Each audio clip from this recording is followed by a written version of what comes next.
Segundo livro Macabeus, capítulo 13, Morte do ímpio. No ano 149, chegou até o pessoal de Judas a notícia que Antíoco Eupator estava se aproximando com um grande exército para lutar contra a Judéia.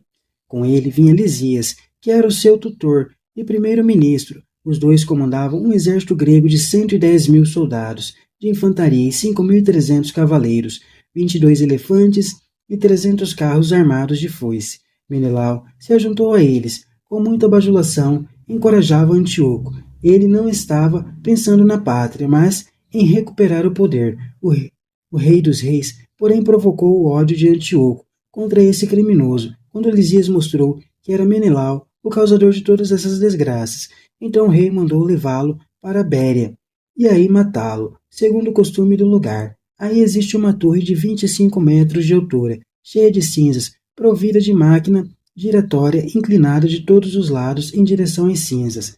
Aí são jogados para a morte os condenados por roubo de coisas sagradas ou por outros crimes maiores. Foi dessa forma que Menelau encontrou a morte, sem merecer nem mesmo a terra da sepultura, e isso com plena justiça, pois ele tinha cometido muitos pecados contra o altar, onde não só o fogo, mas até a cinza é pura, e na cinza ele encontrou a morte. Heroísmo contra a opressão. O rei vinha com fúria de bárbaro, querendo mostrar aos judeus coisas ainda piores que as acontecidas no templo de seu pai. Sabendo disso, Judas mandou que o povo invocasse dia e noite o Senhor, para que agora também, como em outras vezes, ele socorresse os que estavam para ser privados da lei, da pátria e do templo sagrado, e não permitisse que pagãos blasfemos submetessem o povo que mal estava começando a respirar. Todos juntos fizeram isso, suplicando ao Senhor misericordioso com lágrimas, jejuns e prostrados no chão, por 3 dias, sem parar. Depois, Judas disse que eles deviam preparar-se. Privadamente, ele se reuniu com os anciãos e decidiu que iria sair para a luta, a fim de decidir a questão com a ajuda de Deus, em vez de esperar que o rei invadisse a Judéia com seu exército e tomasse a cidade. Confiando êxito ao Criador do mundo, animou seus companheiros a lutarem nobremente até a morte, pela lei, pelo templo, pela cidade, pela pátria e pelos seus direitos de cidadão. Em seguida acampou perto de Modim.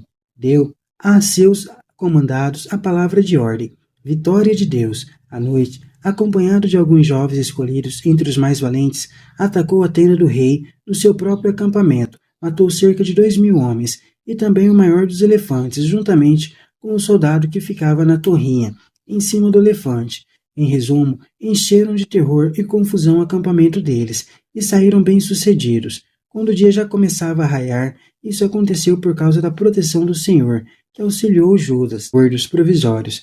Depois de perceber uma amostra da ousadia dos judeus, o rei tentou apoderar-se de posições deles, valendo-se de astúcia. Marchou contra Bet-sur, uma segura e bem armada fortaleza dos judeus, mas diversas vezes rechaçado, derrotado e vencido.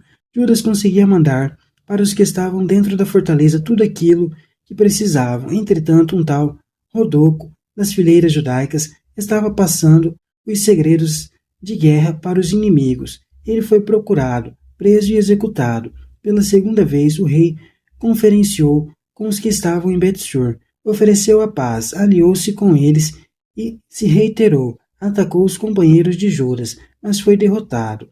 O rei ficou sabendo que Filipe, deixado na administração do governo em Antioquia, tinha se revoltado. Desolado, entrou em negociação com os judeus, aliou-se com eles e jurou respeitar todas as condições justas. Feito o acordo, ofereceu um sacrifício, honrou o templo e teve consideração para como lugar sagrado. Acolheu o Macabeu e deixou Regimonida como comandante da região que havia desde Ptolomida até o país dos Gerrênios. Em seguida, foi para Ptolomida. Os cidadãos do lugar andavam descontentes com os acordos, pois estavam irritados com aqueles que queriam abolir os privilégios dele. Lisias subiu ao palácio, defendeu-se o melhor que pôde, os convenceu, os acalmou, conseguiu a adesão deles e partiu para Antioquia. Assim terminou a expedição e a volta do rei. Menelau tinha matado o sumo sacerdote Onias e usurpado o cargo. O modo como morreu é visto como castigo condizente ao crime cometido. Somente atos heróicos podem conter inimigo que pretende aniquilar a nação e as suas instituições. Javé está presente e age por dentro desse heroísmo dos que permanecem fiéis. O autor resume mostrando-se favorável aos judeus.